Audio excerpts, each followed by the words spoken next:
Welcome to the next episode of Dirty Laundry Game Worn Hockey Podcast. Very excited to have a guest with me this evening. Runs WHGCanada.com, World Hockey Jersey Canada. He has been around the community for an extremely long time now.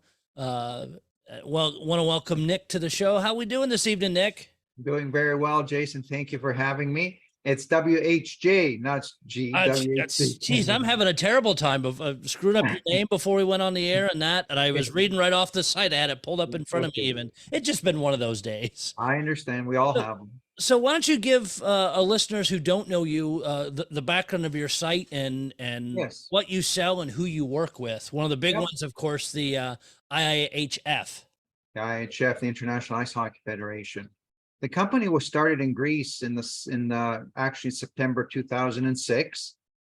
Having been involved in hockey as an assistant trainer with Team Canada from 1992 to 2000, I also served as their game worn jersey coordinator, where back in 91, when I was going to university, one of my professors, Ian McDonald, he was also the chairman of Hockey Canada, and he knew I was a big hockey fan because we talked all the time hockey. He goes to me, Nick, give the folks in Calgary a call. They were centered in Calgary. And, I spoke to Troy Parchman, who's now with Chicago, the trainer for many years in Chicago. And I told them that they had over 450 jerseys, Jason. Wow. They didn't know what to do. A little bit of a backstock there, huh? When the program started in 1984, back then merchandising, game warns, and marketing was like zero. It was non-existent. A lot of times teams would just hand those off to junior kids and little hockey programs just to give them jerseys, right? Pass them down to the minors and juniors. Nobody had the light bulb to say that this is going to be a lucrative business. So as a collector myself from the mid 80s, I put a presentation together for Troy and then our president, who was Ron Robinson. And didn't take long for it to be approved. So they sent me the first 60 jerseys in Toronto to start selling. Then I asked Troy if I could join them because there were only two, it was the national team. Funding was not much. So they just had an equipment manager and an athletic trainer. And when they came to Ontario and East, actually from Manitoba East to the United States, I asked if I could join to work behind the bench and in the dressing room to help them out. And they said, yeah, why not? We could use you. And although my late father didn't have time to take myself and my brother to the hockey arenas because he had his restaurants, because, the game started back then 6, 7, 8 o'clock in the morning, and running a restaurant was all day. That's prime time too. Prime time too. That's right. This allowed me to fulfill the dream as a youngster, being a big hockey fan, to get involved with the game. And I started in 92, 93 as an assistant equipment manager.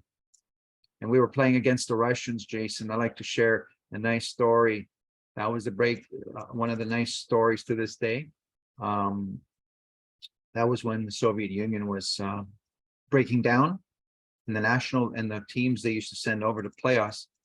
The trainers used to bring garbage bags of game-worn shirts, like in the late 80s, early 90s, desperate to sell them for like $80, $100. Wow.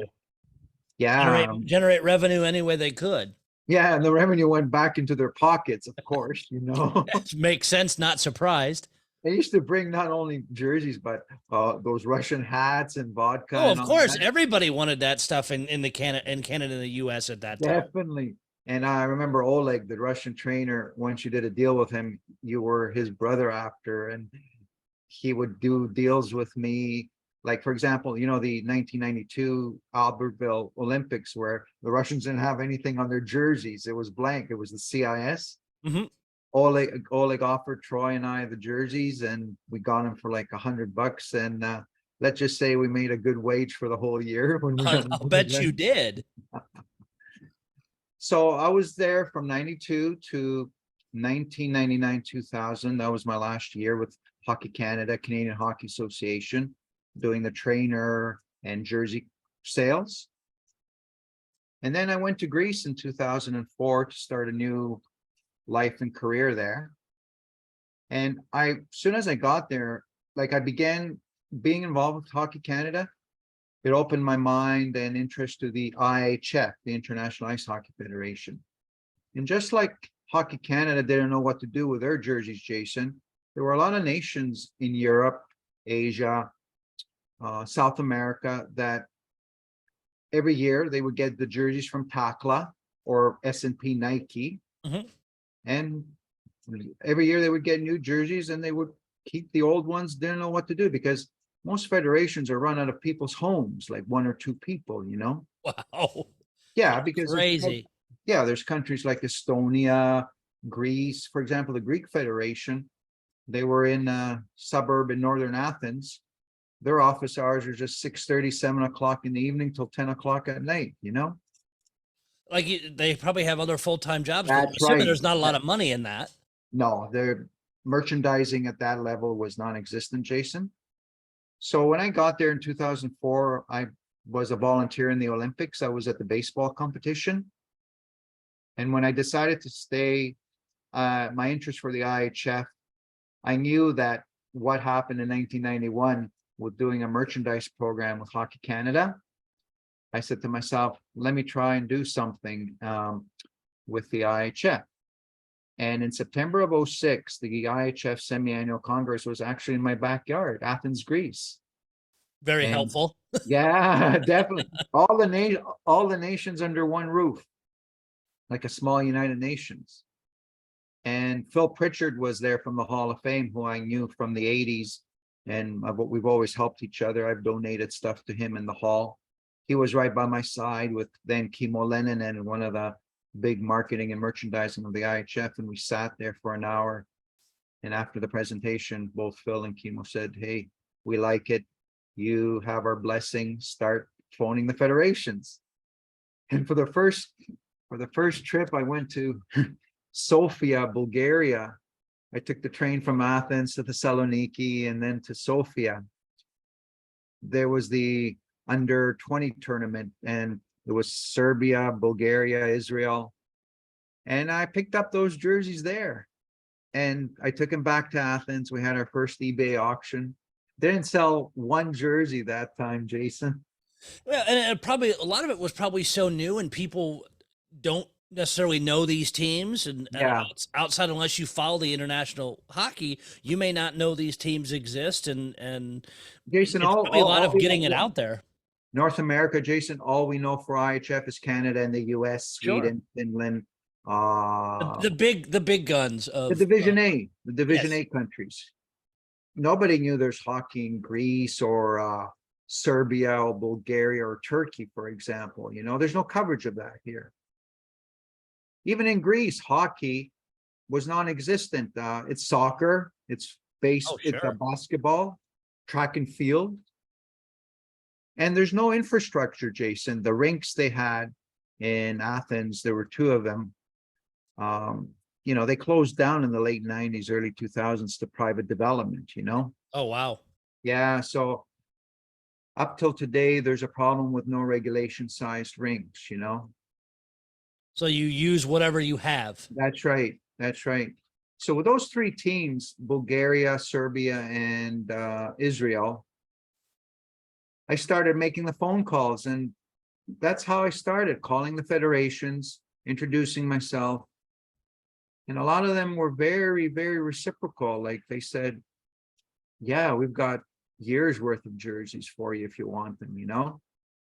Yeah, and it's taking up space for them. And when you can come in and say, "Hey, I can help make you money," and That's right. let's get this out to the public, and especially you mentioned eBay and that Yeah. you're not just focused in that country or No, areas close by. Now you're worldwide. it's a win-win situation for all. Oh, sure. The teams get money for development and future use.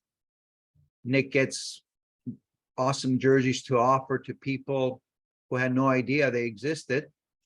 And I'm sure you've heard of the IHF game worn page. That thing has grown big time, you know, thanks to Anthony Farah and the gang, you know. And some of those the lower, I would call them lower end teams, but the second tier teams, some of The those Division jersey 1, 2, and designs 3 teams. Yeah. are gorgeous. Yes, they are. Takla has done a good job with what I understand. Takla, the federations are the designers of the jerseys.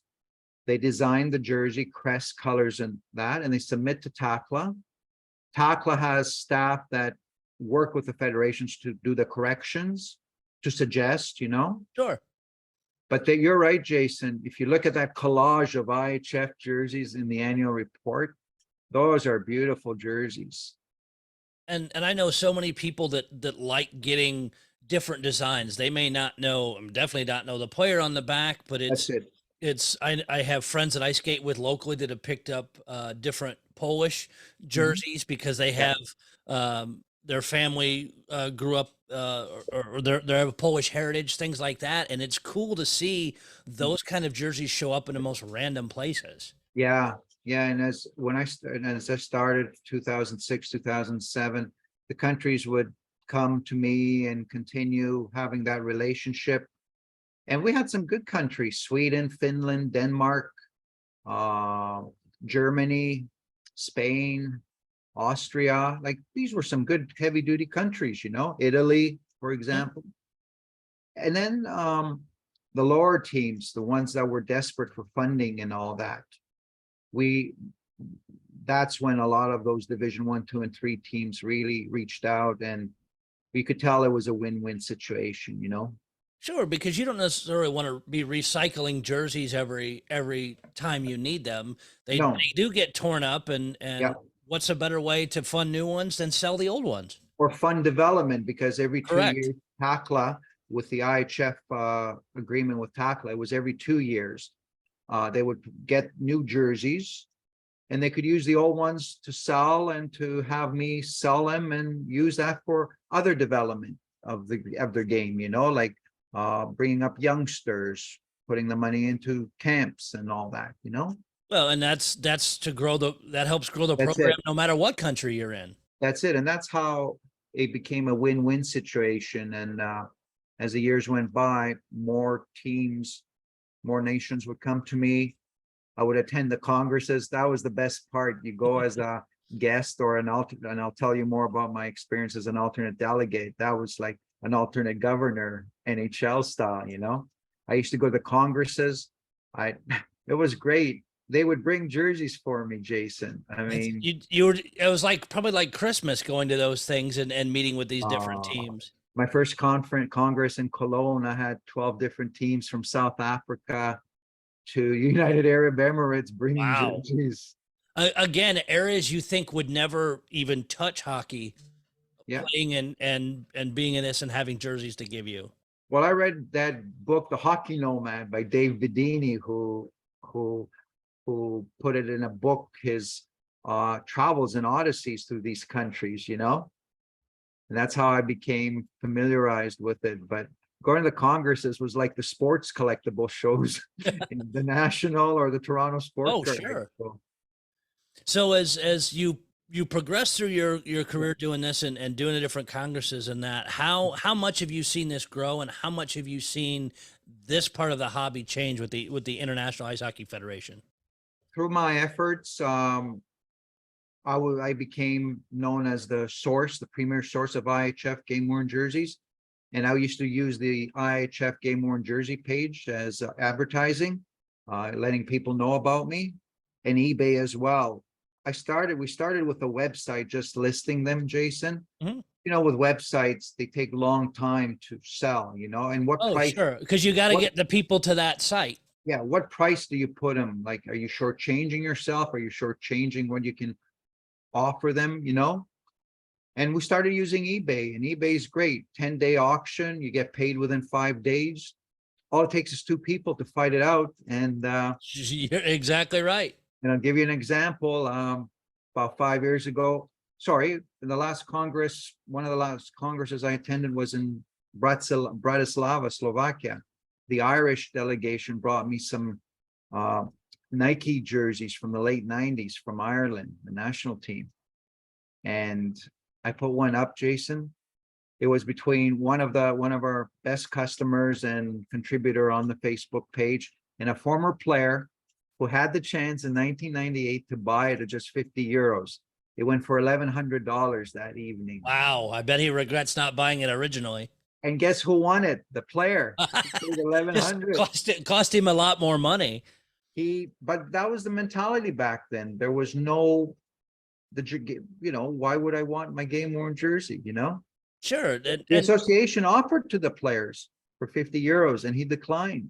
And I'm betting maybe one or two out of the players took them up on it. Some were sold, yeah, but this player with his name on the back never took it. And when he saw it, you should have seen the fighting between and it remains one of the highest prices ever paid for a lower division country. I think that's my record. I bought it for 50 euros and hey, that's part of the thing is you're in a business to make money for yourself. You're helping out the that's right. International Ice Hockey Federation and these teams, and the money goes back to them and you get part of it too. And it's like you said, it's a win-win for both. And I want to bring up how I got the Greece contract based on the win-win, this took years, in some Mediterranean countries, Jason, things don't move as fast as North America, Very, very slow and cautious approach do they take? Yeah, a very leisurely, lazy approach.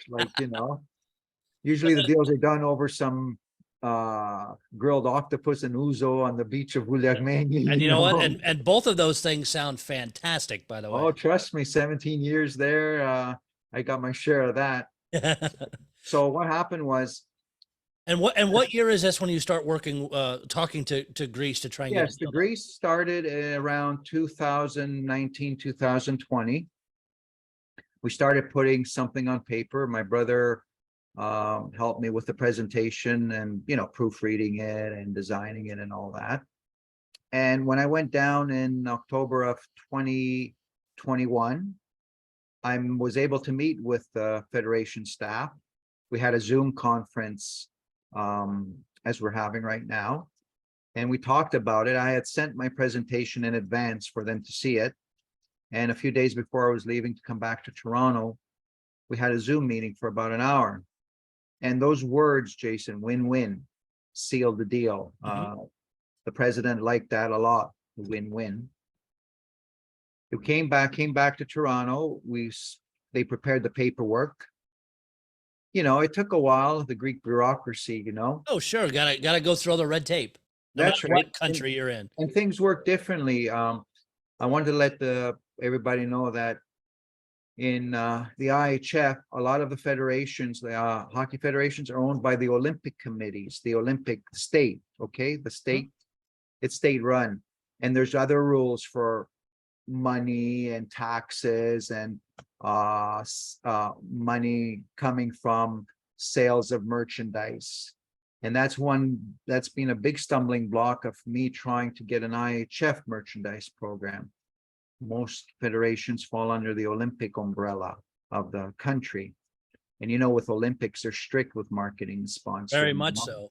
You have an idea of that. Yeah, they're very. Oh yeah. Some of the stuff I've read, it's insane to the rules. It makes the NFL and their Super Bowl rules look soft.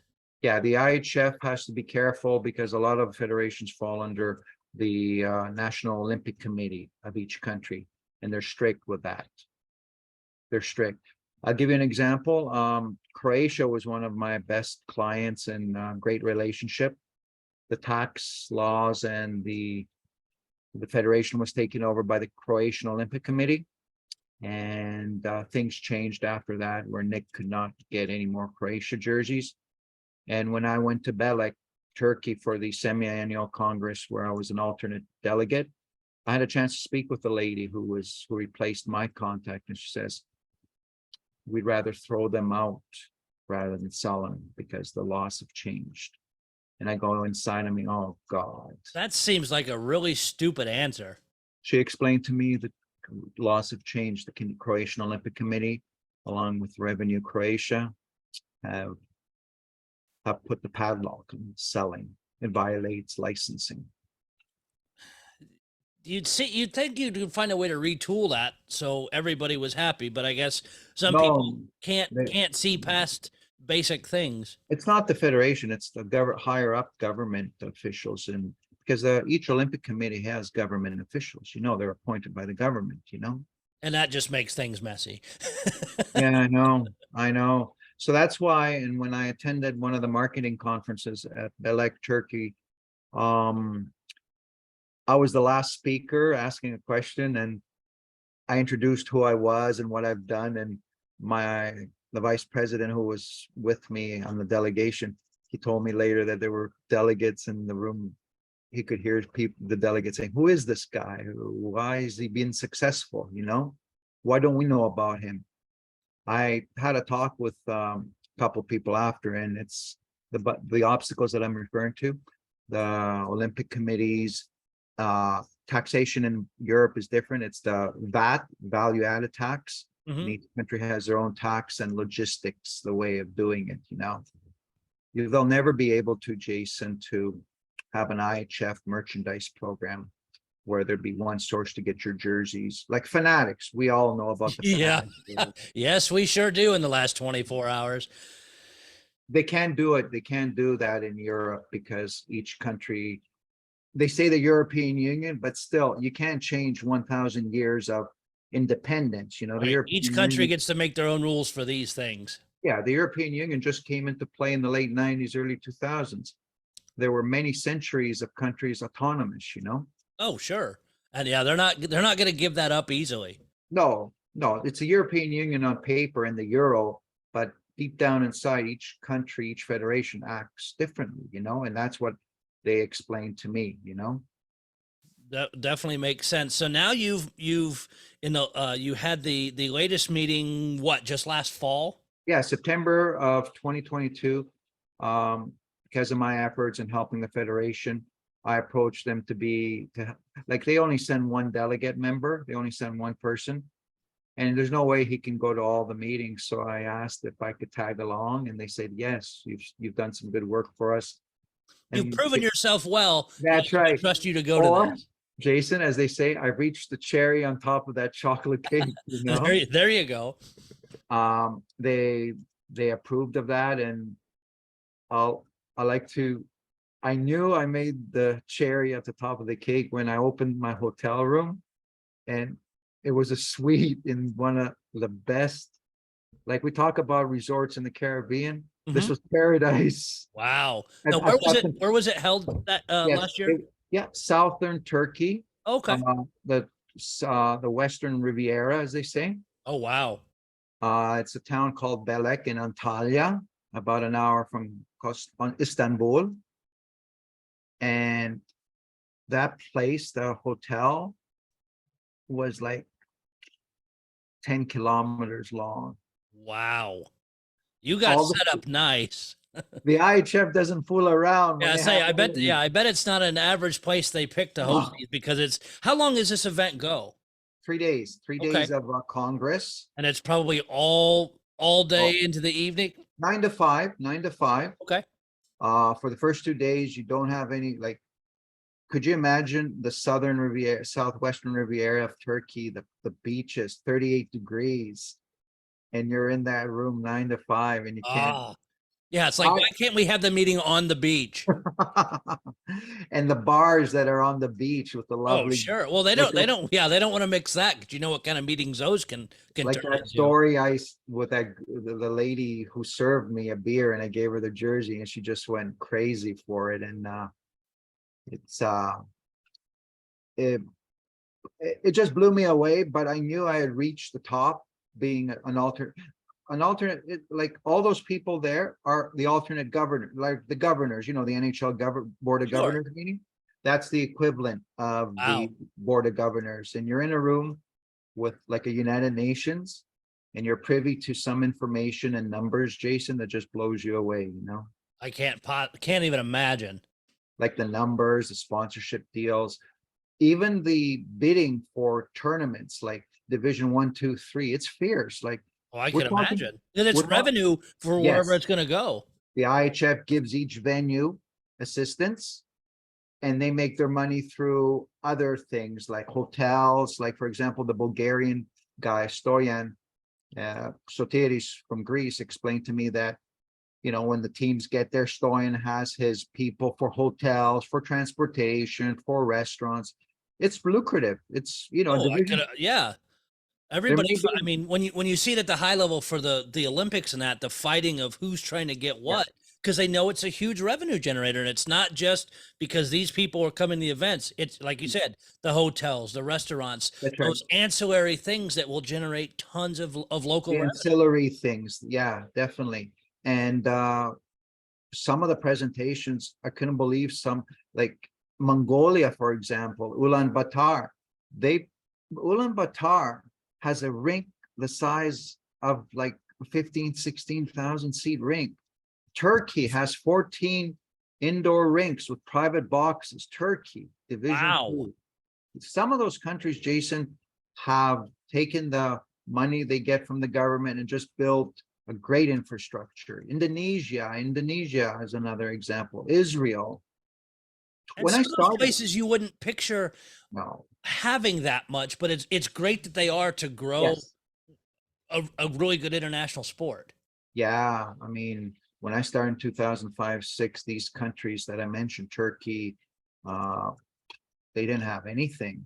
Now, the presentation they did to get a Division two tournament, that ring with private boxes for a Division two tournament, it just blew me away, you know? Yeah, it's got to make you feel good seeing how much this has Yeah, grown since you started, and seeing yeah, that countries are yeah. being smart and using the monies in the right way. The IHF is a very powerful organization. It doesn't everybody knows it for Division A. I mean, you know, but they take care of the Division one, two, and three countries too, you know. I mean, they are determined to see the sport develop. That's their big thing. And every year, Jason, at the congresses that I attend, we have new applicants that want to join, like Puerto Rico, Colombia joined us a few years ago, Algeria, you know. Yeah, and you wouldn't picture much of South America No, being a possible mecca of hockey. but now they even have the Latin Cup where Brazil, Colombia, Puerto Rico, all those countries join, you know? And yeah, and those are all countries that, as far you hear them, especially together, the minute you'll think of soccer. That's what Yeah. you think the discussion is. Yeah. And I can only imagine how much that's growing down there, because again, not everybody may like soccer, or you know what, they're going to do both or attempt to do both. They are the attempt and the effort there, Jason, from what I've seen at the Congresses. They're a very, very determined, professional, good bunch of people committed to the game. Even if there's only two or three people running the federation, they're doing like 6 to 8 jobs in one, you know? Wow. But they care enough They about the do. sport to put that kind of They effort do in and care. all those hours. I do see that. They do care, the love. I saw it. I've seen it firsthand attending the congresses. They appreciate every aspect from TV revenue, marketing, merchandising. They know they're like the NHL. They know what is good, what is, you know. Sure, you're not having to reinvent the wheel because other No, people have done it. So no. that's very helpful. And then they can take it back to their countries and fine tune it to how things work there. Yeah, yeah. So with our Greece program, we've launched a nice array of merchandise, as you see, the jerseys and all that.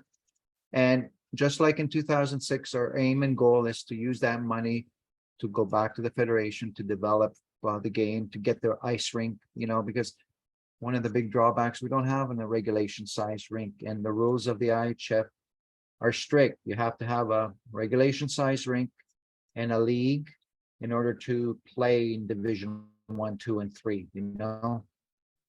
That's one of our obstacles right now.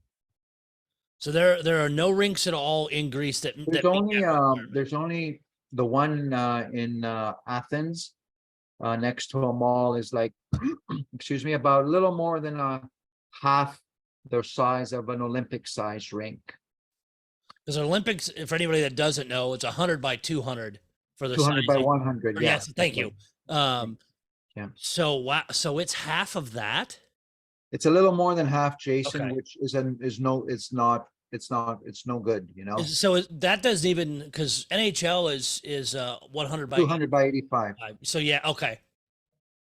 Because comfortably, it's like a 4-on-4 rink, basically, Yeah, you put any more out there, everybody's gonna just bumping into each other trying to skate around.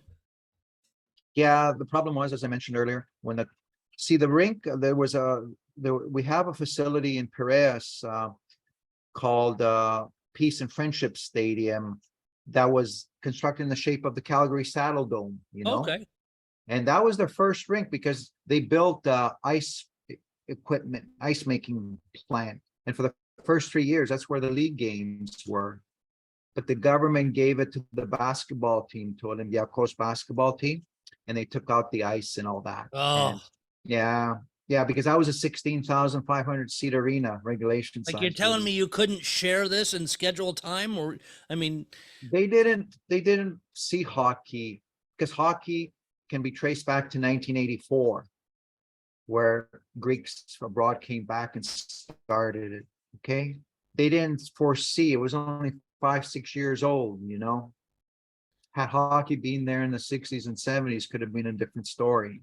yeah, That left I us guess two that makes leagues. sense, but you've got to, I guess, have leadership with good Yeah, I good know. vision for the future. That left us two rinks, one in Moscato and one in Marusi. They were regulation size, but they gave way to private development, condo development, Unfortunate, because we know money talks.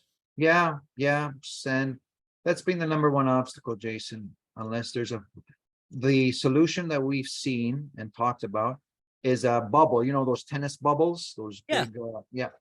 If they can put down a tennis bubble with a couple of pads, ice, regulation size, that will allow them to do training and development, and that will allow them to go out again to compete in Division 3, and they can have their league games too. And then as you grow it, then you have Yeah. the ability to sell, hey, we need some more true rinks with seating and all that kind of stuff. And my geography is not the best, or I guess, what kind of weather do you see much snow in parts of Greece, Actually, or colder temperatures I like was that? there for 17 years. We had, like, in those years, 5 to 6 major snowstorm in Athens. Wow. They got no snow removal or equipment. I mean, we wait for the sun to come out to melt the thing. And for 3 days there were snow days. You wouldn't go to work or school. Sounds like some of the southern parts of the US. See, I'm That's right. nice right in the Midwest, so we deal That's with the right. snow and the cold, and no big deal to me. But yeah, I didn't know how much you saw of that, and if it would be much of an Lately, issue. it does snow every year in Athens. They get about their average one snowstorm a year. It dumps 10 to 20 centimeters. Okay. So yeah, so reasonable. So you wouldn't have a lot of issue keeping, especially with that bubble and stuff, keeping those rinks No, cold. because there would be the equipment and all that. It's just a bubble with the proper equipment for the ice. And if we can get one in Athens and one in Thessaloniki, the northern city, it's like Toronto, Montreal, Okay. the sister city, 500 kilometers apart. There's about 10 teams today in the still registered with the Hellenic Winter Sports Federation. The teams exist, the members, the players are still there. If we can get one in Athens, one in Thessaloniki, we'll be on our way. And the money that we're doing from the merchandise program is going to help. So tell them about what's available so far, and Yeah, right what now kind we of you're have. trying to raise, how much Yeah, money? right now we have authentic jerseys from Takla, the official supplier of Takla. And they are beautiful jerseys. I'm on the site here in the background. Yeah, It doesn't share well across Zoom, unfortunately, but those jerseys are beautiful. I love that blue, especially. yeah. Greek blue, the traditional Greek blue. And And a super good price for them as well. yeah, well, Takla, they may be sublimation, but it's attractive. It's beautiful. And We have when sublimation first came out, I was really iffy on it, but the more good Yeah, jerseys get done that way, I really love them. Takla originally started with sublimation. Beautiful mesh sublimated jersey. Then unfortunately Takla, and Connor O'Reilly is Mr. Takla. He's managed to put together an awesome collection of 80s and 90s and early 2000 Taklas. Takla went, unfortunately, some bad times economically, gave way to Nike and S&P, and all those jerseys were made cheap and they peeled the numbers and Oh names. no. And then Takla got back 2003 and Sublimation. They've done a good job. They're beautiful, nice jerseys. You've seen them. They're And beautiful. yeah, and that's a name that if you grew up playing hockey or look at Yes, older NHL gear, that's what you saw on a lot of pants you and did. other stuff. They've been around a long time. It Yeah, stinks that they went on some hard times, but they they came fought through back. them and now they're back. They've been there since 2002 and 3, 20 years. And And you can find these out too at your website, whjcanada.com. Canada.com. Yes, we have jerseys, we have pucks, pennants, caps. When we start playing, we're going to do well with our game worn jerseys. I can tell you that, I bet those will be extremely popular. Like I said, Yes, that they will. that design is phenomenal. Yep. And as you see from our website, we're starting to reach out to the Greek players like Andreas Athanasiou. We presented him a jersey at the Chicago-Toronto game. Yes, I saw those pictures. That's awesome. Yeah. So we're How many reaching out. how many Greek players are in the NHL? Are there Well, very many? There's Jordan Kyrou in St. Louis. You Yep. should know that. Yeah, Yeah. very close to me. Hour and a half from my house to see. Yeah, Jordan Kyrou and his brother's playing in Windsor. He got drafted by Dallas. There's Andreas Athanasiou. And remember the Nicky Fotiu, the Oh Rangers, yeah. Staten Island Stallion. There was a Chris Chelios. We're going to meet Chris Chelios at the Toronto show. He'll be guest signing, and we're going to present him with the jersey. Oh, that'll be phenomenal. Nick Kyprios is another gentleman, Greek, played many years. Chris Katsopoulos. So you've got some good names to help you Yes. push this out a little bit more, and please Ted let me know if you Leonsis. get down to St. Louis to present Yeah, Cairo with one. that's what I- we're thinking next year, you know. And Ted Leonsis is the owner of Alexei Ovechkin and the Washington Capitals. He's Greek. oh, there you go. So we've got a good opportunity to reach out, you know. And the Greek communities are behind all this. The Greek communities abroad unite for the cause, you know. Oh, phenomenal! And there's some local restaurants we have here. We have Springfield seems to have where Yeah. I live has a decent Greek population. I'll send this out to people that I know, so then they can spread it in Yeah, other contacts as well. we've been good with the Greeks abroad in New York, Chicago. Their page has put us on there as well. So we're hustling now. We're putting it into drive, and we got the product, and I hope the rest is history, you know. And you can look at this in a handful of years and see how amazing you've done and how the Greek hockey program has taken off. Yeah, we like to get back to on ice because our first tournament was in 1990, 91. Wow. We used to send the teams regularly, and all that time they played, they won 2 medals. They were successful.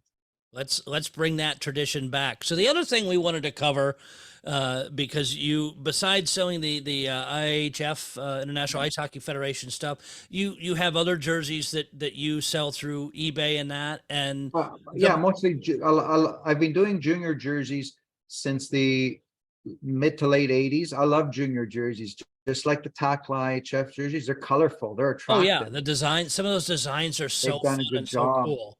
They've done a good job, and I used to buy them back then. The prices were like, it was the same mentality. Why do you want a game worn jersey? Some of them were $20, $30, $40. Oh yeah, our junior team is like that. I've gone to them before when they've had piles from past seasons. Springfield Blues, yeah. Yep, $30-$40 a I know. jersey, and I'd keep some, and some will go Yeah. to other people around the country. I started with junior hockey because I knew it's only one set of home, one set of road. The wear Yep. is phenomenal, Yes, and as long-term collectors, we like the wear. which you don't get much these days, you know. No, no, we sure don't. But the over the last 3-ish years, we've seen the market swing around a lot. Yeah, yeah. I'm concerned about that. It's I wanted to, I wanted to add, 3 years ago when Canada and the US were handing out the COVID money, the CERB and the hobby, I mean, people had nothing to do and they invested all that in cards. I was doing well with the hockey jerseys, Jason. I mean, the prices were good. Oh yeah, you Yeah. saw it across the market. One of the things that I do Yeah. with the St. Louis Blue stuff is I track all their auctions. I've been doing it Yeah. for probably pushing 2 years now, so I can chart out. Okay, this player's averaging about this much, and that kind of stuff. And you saw a really big uptick. Yes, you Of course, did. when the Blues won the Cup, you saw more of Yeah. one, and now you're seeing a little downturn. But Yeah. talking to people across the league that watch Yes. other teams, you're right. It is definitely we're And the seeing a cards downturn. too. I was looking at it before I joined, some of the 79, 80 sets that used to be 8, 9 without Gretzky, 8, 900, they're going for half of that. Wow. Yeah, and the jerseys too. The last classic auction, a lot of those common shirts were very low. Yeah, and it's funny with social media that's helped a lot with the different Facebook groups. Once those Yeah. auctions, once they start, you see people commenting, and then once they close, it's okay. What did we think about this price? Or what did we Yeah. think about that price? And I love those conversations Yeah. because with the internet, we have a history because you may find some that sold 10 or 15 years ago that are Mhm. out on the internet still. Yeah. You can compare how Mhm. they've done. But I do see a downtrend, Jason, compared to 3 years ago, and I'm seeing it myself with the jerseys. Prices are down, you know. And do you think it's besides the Economy. market Yeah. and the I don't want to call it free money, but a lot of people did. You're right. Had the extra income, Yeah. were working from home, we're not spending stuff, and we're getting That's right. the government checks and things Yeah. to help support. And you're right. People who had the expendable income could go buy these. Yeah. But do you also think, at least from the NHL side of things, do you think we're oversaturated with the retros, the reverse Yeah. retros, all this specialty stuff? Do you think that's hurting the market because people want to focus on those and the regular season jerseys, especially when they're wearing two, three, four, well, 3 or 4 sets or more? Do you Yeah. think that's kind of killing some of that as well? There's a lot of oversupply right now. There's a lot. I mean, Migrate has a lot of jerseys. Teams are 3 home, 3 road, 1 home, 1 road playoff. That's 8 sets. Can the market, is there enough people? Do we see new people getting in? Like I've heard also this as well, Jason. The fathers and the older people that are doing it now, a lot of kids aren't interested in that stuff. All they want is the iPad and the phone, you know? Right? Or they're interested in a particular player, and once he's moved, That's be it right. trade or retired, don't care anymore. Moving on. Looking ahead and into the future, are there enough people to absorb all these jerseys? That's a good question because you've been in the hobby a long time. I've been in Yeah. the hobby since 95, Yeah. 96 ish, and it's interesting to see how things have changed because I mean we went from the forums on different pages Yes. to once social media started taking off Yeah. Yeah. and expanding it, and you had a lot of casual fans that didn't know you could get player jerseys. They were That's buying right. the replicas of the authentics in Yes. the stores, That's and right. then they started seeing the kiosks show up at the games Yeah. or advertisements on the The hockey jumbotron. news. It was the hockey news. I Right. mean, yeah. And now you go to games and it's on the jumbotron of, Yeah. hey, go to sign up for this text for all our Yeah. auctions. And now Yeah. you see those jerseys out there, Mhm. or you see them when you walk into the arena, as Yeah. a lot of places do. Like I've talked with the junior collectors like Adam Schmidt and a few others and Dylan Linchuk, and he said, yeah, I mean, prices are down as well in the junior market. In the IHF, I'm happy to report some good stability, especially the exotic countries. Like look at my Macau and Chinese Taipei and Argentina jerseys. I mean, they're doing well. But other teams like Armenia, Belgium, which have been out in droves, I mean, you see the range, you know? Sure, and even going back to junior jerseys a little bit, it's like I said, as I've dealt with the Springfield team here, is early on, 94 to Mm. mid to late mid 2000s or so, all the jerseys were CCM, Bauer, those kind of things, and Mhm. everything was sewn. Yeah. Now they've transitioned Yeah. to the sublimation, and some are okay, but if they're done crappily, Yeah, I know. Guys like me, I look at them and go, no, I'm not going to spend the money on them because No, the name bar's ironed on and yeah, it looks bad. I mean, I know some teams do a fantastic job. We yeah, have the Southern Professional Hockey League Peoria yes, Rivermen just yeah, north of me. that's right. They do their jerseys well. They do a lot of specialty jerseys and they all sell, but they have Yeah, an the one in, audience of yeah, 5 or 6,000 people that come to the games, yeah. and I think they just keep those people continue to buy them, but they don't wear more than one or two regular game sets a season. Taka has done a good job, Jason, in that they've really increased their quality with fight straps now and everything. So that's a big bonus. Quite a few of us in the junior area are upset that they went to Quick Light, where you can tell it's lighter and the crest is screened on a patch and sewn on. The quality has gone down a bit, you know? And yeah, and collectors who are spending good money, if you were spending $300, say, on a fully nice done stitched logo, and now it goes to this, you're going to be less inclined to pay that same amount of money for lower Yeah. quality. If I do a SWOT analysis, that's what I'm afraid of, the quality and the economic situation, the factors and all that compared to 3, 4 years ago, you know? We So got I to get new guess blood in too. right, and it's they it is funny to watch because even with the how the St. Louis Blues do their most of Yeah. their auctions is through the Mhm. texting auction thing, and it's funny to see how many have now gone outside the local market, Yeah. and people anywhere in the country who are a Blues fan or follow a particular Mhm. player Mhm. want that.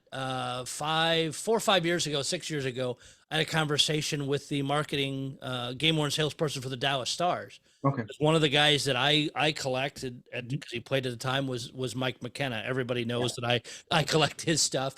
He went to Okay. Dallas and we got the contact of the person down there because we found out they were only selling them at games. Mhm. I had an hour-long conversation with her explaining, look, yes, you have Stars fans locally, you have Stars fans nationally, Yeah.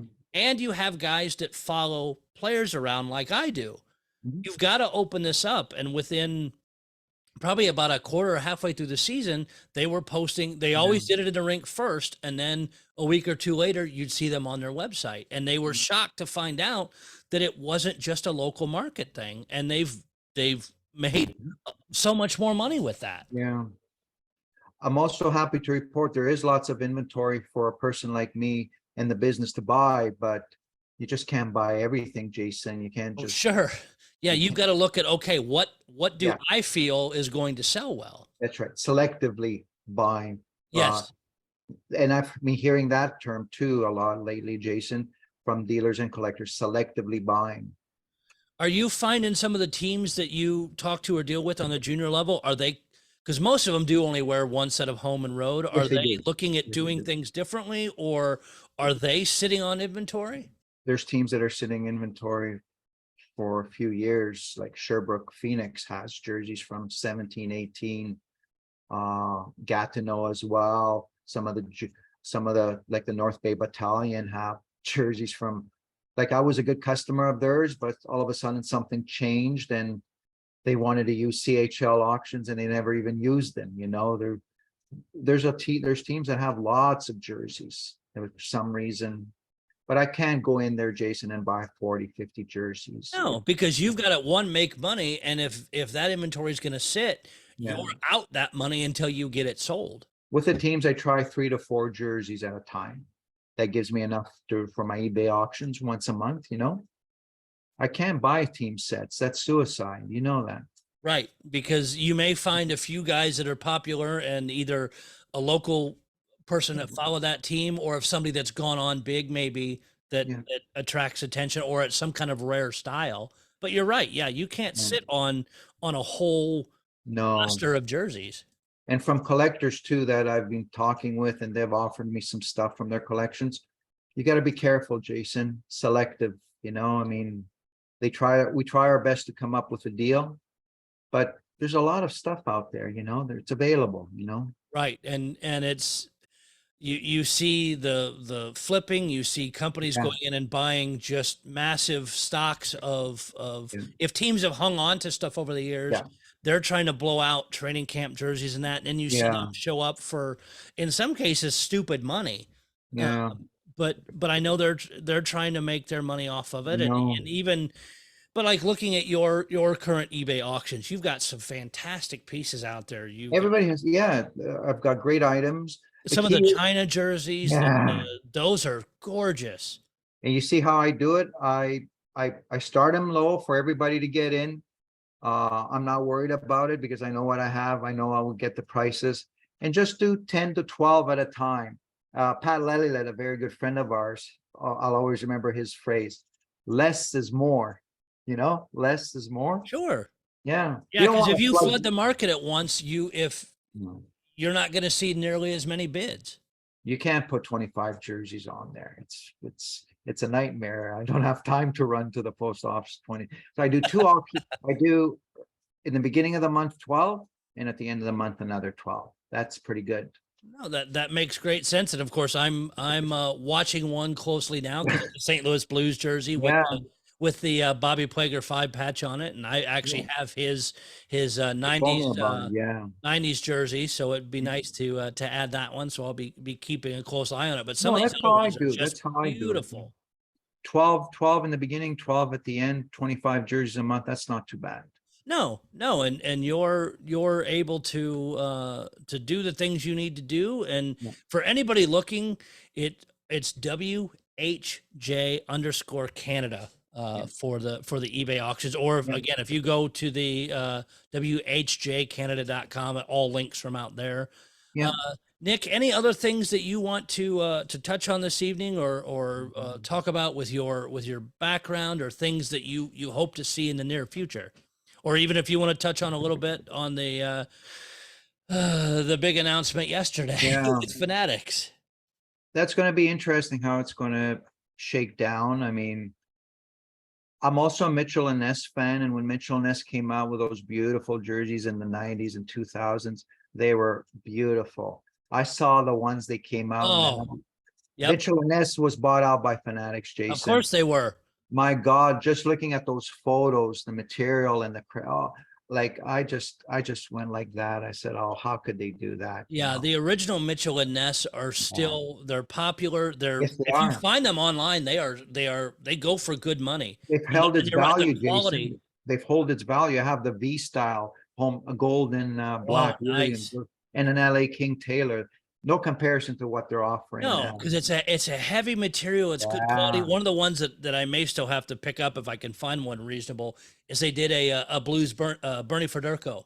Yes, they And the did. fight strap is the clip style one that would clip onto the button. I love that they did that in even the remake of those jerseys And the to make Doreen them as was authentic as perfect. possible. The Doreen was perfect. The Yes. Doreen was spot on. Now you look at that. That's what I'm afraid of. The quality is going to suffer big time. And it looks like, and again, following the articles and stuff have come out because it's just been a blast of information over the last 24 hours, is at least for a couple years ish, it's going to be nothing's changing. Yeah. It's same factory, same Yeah, everything. But exactly. long term, I'm really concerned that you're going to see a quality drop off, or you're going to see a glut of jerseys. My other, and I've not talked to, only talked to a couple other people on this so far, and we're going to do a podcast on this soon. Okay. Is my fear is Fanatics tries to push that they take control of all the game worn sales. That's what I've been reading, the Facebook page, Paul's group. There's Yep. a lot of people that are asking that question, and it's not impossible to think that it's not going to happen. I mean, Fanatics has first of all, and my brother worked in sports retail in the 90s. You don't see any more independent sports stores like Action Spot Sports in Canada. We had the Locker Room. Look at River City Sports, an institution, and it went bankrupt. Oh, yeah. You can't buy from suppliers except Fanatics anymore. To open No. up a sports store today, it's suicide, Right. And the fight for, and part of this goes back to Adidas too, and their rules is the release of what you hear in the hobby is mix or made in Canada jerseys. Unless you went to an equipment sale or sometimes the teams put them online, you didn't get them. When Reebok had those out, you could find them anywhere. You cannot market an authentic Indo Edge as authentic. No way. No Well, way. and unfortunately, and while we were talking just a minute ago, I hadn't seen the update on this. And unfortunately, as of just a week and a half ago, March the 6th, the lawsuit that we all talked about in a bunch of Yes, the I groups remember. were the authentic jerseys, but the U.S. District Court judge dismissed a lawsuit No, no brought way. by the Florida I attorney remember, yeah. It was saying that dismissed. authentic wasn't, it was breach of contract, all that. Wow, Um, the that's judge wrong. basically says Adidas didn't break any laws with that. That's wrong. That's wrong. That I've been disappointed because I grew up with, you could buy the actual online CCM jersey at any, from Locker Room, River City Sports and all that. Right. You And know? you had the replicas, which were the lighter material, no fight Yes. straps, single elbows, Yeah. but it was clear that there was a difference, and they sold them that way and they priced them that way. Cosby was the model of that. Cosby in Yes. New York. Cosby was like a gold mine. You go there and it was like a kid in the candy store. And unfortunately now they got nothing in there in terms of license stuff. They had everything from NBA champion jerseys, Rawlings baseball, football. Now they've been reduced to just like you know, And I'm not an attorney, nor do I play one on any podcasts or yeah. radio or TV or anywhere else. But several people I've talked to in messages over the last 24 hours too is, do you get to a point where Fanatics is a monopoly? So it looks that way. I mean, um, if And you not go, just for the NHL in general, they have I don't know if you follow it up there at all, I do Nick, because you have follow, the yeah, NCAA tournament. yeah, Fanatics has a deal with the entire NCAA yeah. and does it for every team. I just found out here in Canada, lids.ca, they're the Canadian version of Fanatics, lids Yep. with the And cap, they were bought lids, out because used to buy a lot of hats through them. And I'm like, I'm done. lids.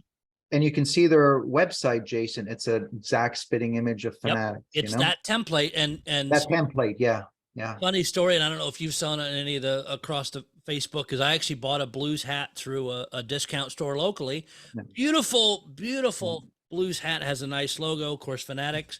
Underneath the bill, they would put whatever the city is of that Picture, yeah, team. Mine says Pittsburgh. yeah, yeah, So you had some quality control issues. There's another picture of one of the a New York Rangers shirt going around that has the Rangers logo, all everything else, but it says New yeah. York Islanders on it.